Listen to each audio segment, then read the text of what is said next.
नमस्कार, शाम की चाय और सुबह की तैयारी में आप सभी का स्वागत है। मैं हूं सुमित और हफ्ते का पहला कारोबारी सत्र भारतीय बाजारों में प्रेशर भरा रहा, वीकनेस भरा रहा, जहां पर बिकवाली थी ब्रॉडर मार्केट्स के अंदर।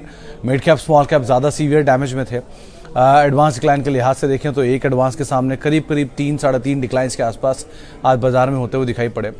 बाजार में इन टोटल ब्रॉडर मार्केट्स के अंदर प्रेशर है और ज़्यादा बिकवाली स्मॉल कैप कैश मार्केट के शेयरों में, एसएमई इंडेक्स तो इनफैक्ट 2% तक नीचे था। इस तरह के शेयरों में ज़्यादा बिकवाली आते हुए दिखाई पड़ी। प्रॉफिट टेकिंग कह लीजिए, स्टॉक स्पेसिफिक स्टोरीज कह लीजिए, न्यूज़ फ्लोज कह लीजिए, कुछ भी वजह कह लिए, लेकिन हाँ, बिकवाली मार्केट्स के अंदर ज़रूर आते हुए दिखाई पड़ रही है। अब कब तक रहेगी ये कहना मुश्किल, लेकिन हाँ, थोड़ा प्रेशर तो मार्केट के अंदर है। इंडेक्स ट्रेंड पर शायद पुल बैक कल आता हुआ दिखाई पड़े, क्योंकि आज लास्ट आवर में सपोर्ट के आसपास का इंडेक्स आके बंद हुआ है, तो हो सकता है थोड़ा पुल बैक रहे, तो ये एक पार्ट रहेगा। लेकिन फ्रंट लाइन इंडेक्स के अंदर चेंज अलग तरह से काम कर रहा है, बैंक निफ्टी अलग तरह से कामकाज कर रहा है और ब्रॉडर मार्केट्स अलग तरह से कामकाज कर रहे हैं। तो stock specific, sector specific, region specific markets में आपको काम करना होगा। अब सवाल जवाब का सिलसिला शुरू करेंगे और बातचीत करेंगे हमारे कुछ सवालों को लेकर भी, लेकिन उससे पहले 2-3 इंपॉर्टेंट अपडेट्स जो अब तक आए हैं बाजार बंद होने का, वो देख लेते हैं। M&M का 1 फरवरी का बिजनेस अपडेट आया है। प्रोडक्शन 58,000 यूनिट से बढ़कर 73,000 यूनिट्स आए हैं। सेल्स 56,500 यूनिट से बढ़ के 72,000 यूनिट्स आई हैं और एक्सपोर्ट 2,200 यूनिट से घटकर 1,500 यूनिट आए। ये एक नंबर आया है। इसके अलावा RVNL को 47 करोड़ के प्रोजेक्ट के लिए सबसे कम बोली लगाई है। ये एक और आया है। आदित्य बिरला कैपिटल, जो कि आदित्य बिरला फाइनेंशियल का मर्जर करेगी कंपनी के अंदर, जिसके बोर्ड ने अप्रूवल दे दिया है। KEI इंडस्ट्री 3.5 रुपये के एक डिविडेंड का ऐलान यहाँ पर होता हुआ दिखाई पड़ा है। और साथ ही साथ एक ब्लॉक डील का अलर्ट, जो भी थोड़ी देर पहले आपको सबसे पहले दिया गया है CNBC आवाज़ पर, कि कोटक केफिन टेक में 2% स्टेक अपना बेच सकता है ब्लॉक डील के जरिए। और कोटक महिंद्रा करीब 34 लाख शेयर बेचेगा। 218 करोड़ रुपए में ब्लॉक डील होगी 5% डिस्काउंट पे, यानी कि आज का जो क्लोजिंग है उससे 5% डिस्काउंट पर केफिन ये ब्लॉक होता हुआ दिखाई पड़ेगा। PM की अनाउंसमेंट आने वाली है, तो उसमें उन्होंने अनाउंसमेंट अब तक जो ट्वीट किया है कि मिशन दिव्यास्त्र के लिए वो DRDO वैज्ञानिकों के ऊपर गर्व फील कर रहे हैं। और MIRV यानी कि multiple independently targetable re entry vehicle तकनीक के साथ एक अग्नि 5 मिसाइल का एक सफल उड़ान परीक्षण किया गया है। ये एक अपडेट आता हुआ दिखाई पड़ा है। ये कुछ चीज़ें हैं और बाकी अब जो न्यूज़ फ्लोज हैं उनके ऊपर, ये न्यूज़ फ्लोज के बाद अब सवाल जवाब के सिलसिले के ऊपर बातचीत कर लेते हैं और कुछ सवालों को भी शामिल कर लेते हैं। सबसे पहला सवाल जो मेरे पास आ रहा है उसके लिहाज से okay, tide water and Olectra green tech update, क्या अपडेट ऋषि जी इन दोनों में? मेरे ख्याल से अच्छा पूछ रहे हो कि इनमें करना चाहिए निवेश कि नहीं करना चाहिए। तो देखिए Rishi ji, Olectra is better comparatively. Tide Water भी वैसे कंपनी ख़राब नहीं, बट चला थोड़ा ज़्यादा है। हाल फिलहाल में एक बड़ी तेज़ी के बाद थोड़ा फिजल आउट होना चाहिए इसको, लेकिन ओलेक्ट्रा एक बार को फिर भी ज़्यादा रीज़नेबल है, क्योंकि वहाँ पे एक टर्न अराउंड हुआ। टर्न अराउंड होने मतलब जो नया ओनर आया उसने टर्न अराउंड किया कंपनी को। टर्न अराउंड के बाद ये कंपनी चली।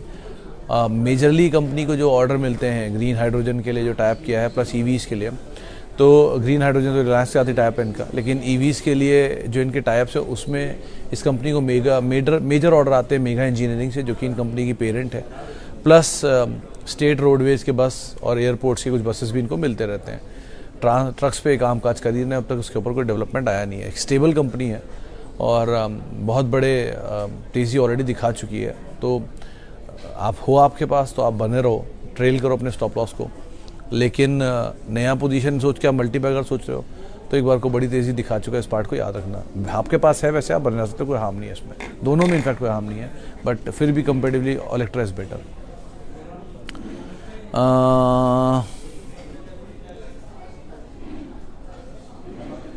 राहुल शर्मा जी का सवाल है, सर ईपैक ड्यूरेबल IPO में मिला है, इशू प्राइस से 25% डाउन आ गया है, 52 वीक न्यू लो लगाया है, लॉन्ग टर्म के लिए रखना सही रहेगा या नहीं रहेगा? मतलब राहुल जी, पहली चीज़ तो आपने वो कंपनी लिया जो ऑलरेडी IPO पर है, यानी कि जिसका भी IPO आया है और डिटेल बहुत सारी इसकी होगी नहीं, प्लस आप लॉन्ग टर्म का विज़न लेके इसमें बैठे हो। ये बेसिकली जो काम में एम्बर है उसी काम में कंपनी कामकाज करती है ऑलरेडी इस साल के लो पर खड़ा है, तब भी इसका जो मल्टीपल है वो अभी भी हायर साइड पर है। 50-52 के मल्टीपल पर स्टॉक ट्रेड करता हुआ दिखाई पड़ रहा है। प्रमोटर होल्डिंग लगातार यहाँ घटते हुए दिख रही है। अगर आप इसका जो प्रमोटर होल्डिंग का नंबर है उसके ऊपर नज़र डालोगे तो 48-49% के आसपास की होल्डिंग है, जो पहले कंपैरिजन में कम हुई है। वो ऑब्वियस बात है, आईपीओ तो थोड़ी होल्डिंग वैसे भी कम होगी। डेट 525 करोड़ रुपए के आसपास है और मार्केट कैप 1600 करोड़ रुपए के आसपास है। सो सिचुएशन आपको इससे क्लियर हो गई किस तरह की सिचुएशंस है। सो कोई भी तेज़ी मिले थोड़ा आप अपनी पोजीशंस को लाइट करें, और किसी भी नए निवेश में अगर आप निवेश करते हो कभी भी आईपीओ में, तो एक बार ये समझ लो कि अगर आईपीओ में लंबी अवधि के लिए निवेश कर रहे हो तो उसके नंबर्स आएंगे 4 क्वार्टर के, तब निवेश कर लेना। ये भागा नहीं जा रहा है, 100 रुपये महंगा मिलेगा लेकिन एटलीस्ट पता होगा क्या करना है। फंस गए, अब आप क्या ही चॉइसेस बची हैं आपके पास। सो ऐसी प्रोबेबिलिटी से बेटर यही है कि आप समय दे दो, कोई चीज़ बाद में ले लोगे कोई प्रॉब्लम नहीं आ जाएगी। कहीं भागा नहीं जा रहा, बाजार हमेशा रहेगा, हम आते जाते हैं, बाजार रहता है। So just give some time, बाद में ले लेना, क्या जल्दी है ऐसी। ओके, निफ्टी बैंक और डाउन जाएगा। जैन साहब मेरे ख्याल सपोर्ट के आसपास है, एक तो शॉक लेना चाहिए नीचे का, और बाकी वेट करिए। बैंक स्पेसिफिक स्टोरी ज़्यादा है, लेकिन अभी के लिए एटलीस्ट निफ्टी कंपैरिजन में निफ्टी बैंक ज़्यादा वीक है। सो उस पार्ट को आप ध्यान रखना, और वो वीकनेस अभी रहेगी। लेकिन मार्केट है तो कल फिर निफ्टी एक्सपायरी है, सो हो सकता है एक इमीडिएट पुल बैक आए इसमें शॉर्ट कवरिंग तौर पे, तो उस पार्ट को भी आप ध्यान रखना। View on NMDC and first source solution. NMDC तो आप बने रह सकते हो, फर्स्ट सोर्स सोल्यूशंस के लिए एक बार को आप मोमेंटम का इस्तेमाल करो, कि महंगे साइड पे शेयर पहुंच गया है वैल्यूएशन के लिहाज से। मिड कैप आईटी वैसे भी थोड़ा चला हुआ है, सो ज़्यादा बेटर इज लार्ज कैप, लेकिन एनएमडीसी के लिए एटलीस्ट आप बने रह सकते हो। डिविडेंड यील्डिंग स्टोरी को आप देखना, बाकी इसकी अप्रिसिएशन वाला पार्ट तो ऑलरेडी बढ़िया हो चुका है। सो होल्ड करिए, ज़्यादा बेटर एनएमडीसी में। लेकिन इसके केस में आप फर्स्ट सोर्स केस में एक बार कंजर्वेटिव टारगेट रखिएगा अपने, चला है थोड़ा, इसलिए ध्यान रखिएगा इसमें आप। ओके, सर स्नोमैन में क्या हो गया है, मैं भी समझ ही रहा हूँ सर स्नोमैन में हुआ क्या ऐसा। देखिए 73 का लास्ट प्रमोटर बाय था, और उसके नीचे भी शेयर कामकाज कर रहा है 67-66 की रेंज में। 65 पे दूसरा प्रमोटर बाय है, और तीसरा और लास्ट प्रमोटर बाय, यानी जो पहला प्रमोटर बाय था वो 59-60 की रेंज में था। तो सो फार तो अभी भी आपके पास है 4-5 रुपये का बैंडविड्थ, तो उसको आप ध्यान रखिएगा। बट स्टिल आपके लिए एक ही चीज़ बोलूँगा कि 59 आपका स्टॉप लॉस रहेगा हर सूरत में, उसको आप फॉलो करिए। और बाइंग ट्रेंड के ऊपर प्रमोटर की नज़र रखिए, ये कैसे वो क्या करता है। अब तक तो इंक्रीजिंग वे में है, और प्रमोटर की बाइंग अगर हुई है, स्टॉक नीचे आया है, तो ऐसा मुझे भी तो कुछ रीज़न दिखे नहीं इसमें जिसकी वजह से बिकवाली की जाए। बाकी wait and watch is a better option. जब आप कुछ नहीं कर सकते, समय देख सकते हो, समय लीजिए, देखिए इसमें क्या हो रहा है। और प्लस 59 का एक स्टॉप लॉस स्ट्रिक्टली फॉलो करिएगा एटलीस्ट आप लोग, तो उसको जरूर ध्यान रखिएगा। Thoughts on Hindalco ready to for regaining its lost trajectory. New powers आपका सवाल। न्यू पावर जी देखो, एक चीज़ बोलूँगा कि हिंडाल्को कंपनी बहुत अच्छी है, इसमें कोई डिनाइल नहीं है। बहुत एग्रेसिव एक्सपेंशन है, चाहे नोवेलिस का हो एलेरिस का हो, दोनों का एक्सपेंशन बहुत ही एग्रेसिव है, और धीरे धीरे ये एक्सपैंड भी करना है globally. It's a global giant obviously, लेकिन एक ही पार्ट है जो इन्होंने अपना केपेक्स हाल में किया था, जिसकी वजह से जो over a period of time बढ़ गया है, वो कंपनी के लिए कंसर्न था। जब तक वो राइट साइज होकर पूरा बिजनेस बुक्स में नहीं आता, तब तक तो ऐसे ही रहेगा। लेकिन अगर आपके पास है तो मेटल में एक one of the finest company है, इसको आप होल्ड कर रहे हो, सो आप होल्ड करिए। समय लग सकता है, बट हाँ, it's a good company to hold. Otherwise इसी ग्रुप से आप अल्ट्राटेक को भी देख सकते हो, वो भी ख़राब कंपनी नहीं है, लेकिन टाइम ले सकता है कि ऑलरेडी बहुत चले हुए हैं। सो हिंडाल्को को तो वैसे ही नहीं चला, लेकिन होल्ड करिए। और अल्ट्राटेक अगर नहीं है तो आप थोड़ा थोड़ा SIP में ऐड कर सकते हो, it's a quality asset. Okay, 1 lakh डालना है 3 साल के लिए, कुछ शेयर बताइए। सिंह साहब देखो, मुझे ये नहीं पता कि आप किस तरह से मार्केट को ट्रैक करते हो, कितना ट्रैक करते हो, कितना जानते हो। देखो, अगर आप कुछ नहीं जानते हो तो मैं एक ही बात बोलूँगा, 1 लाख रुपया 3 साल के लिए डालना है, या 30 साल के लिए डालना है, या 300 साल के लिए डालना है, वो आपकी मर्ज़ी है। लेकिन टुकड़ों में बांट लीजिए, 12 टुकड़े बना लीजिए, SIP बन जाएगी, यानी कि आपकी 1 लाख से 1,20,000 हो जाएगा मैक्सिमम। सो वो 1,20,000 या 8,000 रुपये की SIP जो आपको सही लगे वो करिए। आप ETF में डालिए, निफ्टी के ETF में, निफ्टी बैंक के ETF में, या IT के ETF में, वो आपकी मर्ज़ी है। पहला, अगर आप बाज़ार बिल्कुल नहीं समझते हैं, तो थोड़ा बहुत समझते हैं तो आप म्यूचुअल फंड में डाल दीजिए। अगर आप ये दोनों को समझते हैं कि नहीं मैं म्यूचुअल फंड भी जानता हूँ और इसको भी जानता हूँ, तो मैं एज्यूम करता हूँ कि आप बाज़ार में एंट्री एग्जिट करना जानते होंगे। तो आपके लिए बनता है फिर लार्ज कैप, जिसमें आते हैं सब बड़े नाम जो नहीं चल रहे हैं, क्योंकि वो ऑलरेडी चले हैं इसलिए नहीं चल रहे हैं। और 3 साल है तो आपको आज की दिन की और 1-2 महीने की चिंता नहीं करने की ज़रूरत है, आप आराम से चलिए। So by all these large cap, जैसे अल्ट्राटेक, जैसे एशियन पेंट, जैसे यूनाइटेड स्पिरिट्स, जैसे HDFC bank, ICICI bank, Axis Bank, या हर सेक्टर के Sun Pharma, DV slab, Apollo Hospital, ऐसे गुड क्वालिटी नेम्स जहाँ जहाँ पर हैं। इवन टाटा कॉम अभी भी बहुत अच्छे दाम पर है। सो ऐसे कुछ नाम देखिए और इनके अंदर थोड़ी थोड़ी SIP 2 शेयरों की, 3 शेयरों की, 1 शेयर की आपके हिसाब से आप कर लीजिए और उसको कंटिन्यू करिए। जितना नीचे आए आपके लिए उतना अच्छा है, या जितना रेंज में रहे आपके लिए उतना अच्छा है। थोड़ा धीरे धीरे चलेंगे, लेकिन विद टाइम आपको समझ में आ जाए क्वालिटी क्यों होती है। ऐसे फॉल में क्वालिटी हमेशा खड़ी रहती है और थोड़ा बहुत नीचे आती है वापस आ जाती है ऊपर, लेकिन ऐसे फॉल में mid cap, small cap, micro cap तो गायब ही हो जाते हैं। सो इस लिहाज से आप इनके ऊपर ऐसे रणनीति अपनी बना सकते हो। आउटराइटली आप पैसा बाजार में मत डालो, ये वो सिचुएशन भी नहीं है और बाजार ऐसा होता भी नहीं है। Views on blue dart. Kumar साहब देखो, वैसे कंपनी अच्छी है, मतलब लॉजिस्टिक की सबसे बड़ी प्लेयर है और बड़ी स्ट्रॉन्ग पेरेंटेज भी है। आप समय दे के रख सकते हो तो आराम से आप बाय करके रख सकते हो, अगर आपका लॉन्गर ड्यूरेशन ऑफ टाइम का होराइजन है तो। लेकिन अगर शॉर्ट टर्म ड्यूरेशन के लिए आप हो तो मत जाओ, क्योंकि ये वो शेयर ही नहीं है जहाँ पर आपको शॉर्ट टर्म में कुछ मिलेगा। इक्विटी है छोटी, धीरे धीरे स्लोली स्टेडली चलेगा।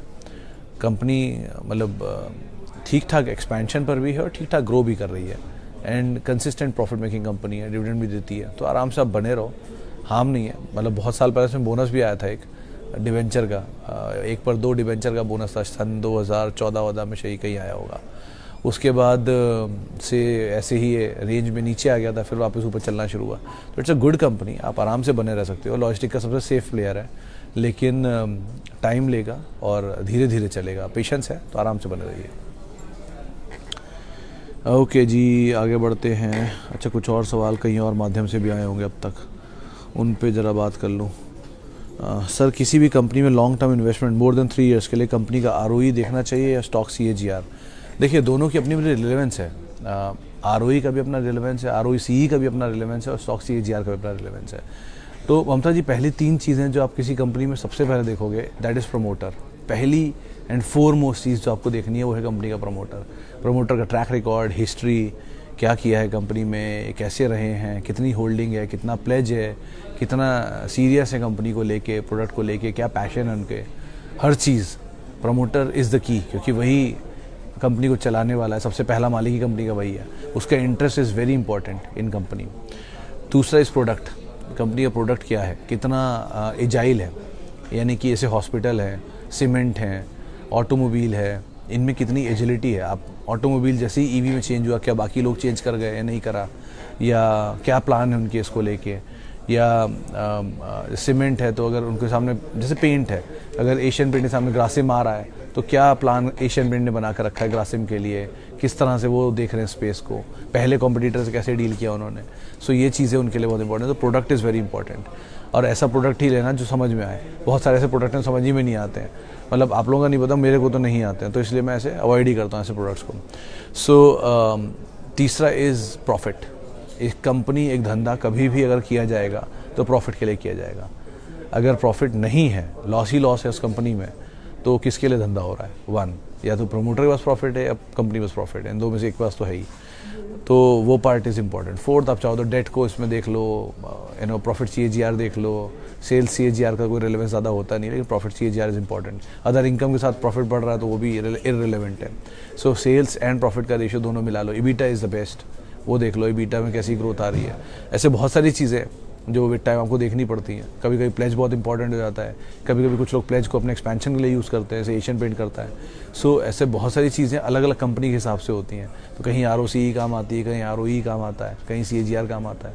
सो पिक एंड चूज़ करने की ज़रूरत है, और सबका अपना एक तरीका है देखने का। आपको जो चीज़ समझ में आए, सूट करे, आप उसके हिसाब से काम करो। प्रोडक्ट प्रोफाइल कंपनी पर डिपेंड करता है। सो अकॉर्डिंगली यहाँ कॉल लेना आप।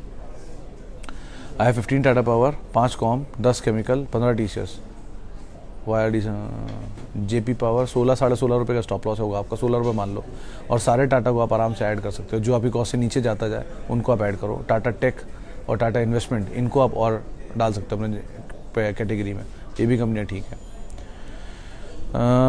Any 52 share of star health, what should I do? Sir तेज़ी का इस्तेमाल करो, थोड़ा थोड़ा निकलने की कोशिश करो, ज़्यादा बेटर रहेगा।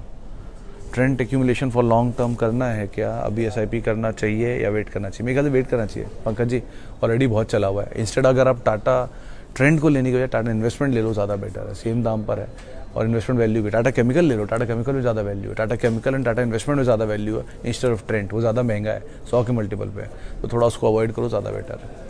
चलिए फिलहाल अब इतने सवालों को शामिल करूँगा, माफ़ी उन सभी लोगों को, आज क्योंकि देर से जुड़ा तो बातचीत नहीं हो पाई, लेकिन बहुत बहुत शुक्रिया उन सभी लोगों का जिन्होंने सवाल पूछा, और बहुत बहुत माफ़ी उन सभी लोगों से जिनसे बातचीत नहीं हो पाई, इंतज़ार करते रहे वो लोग।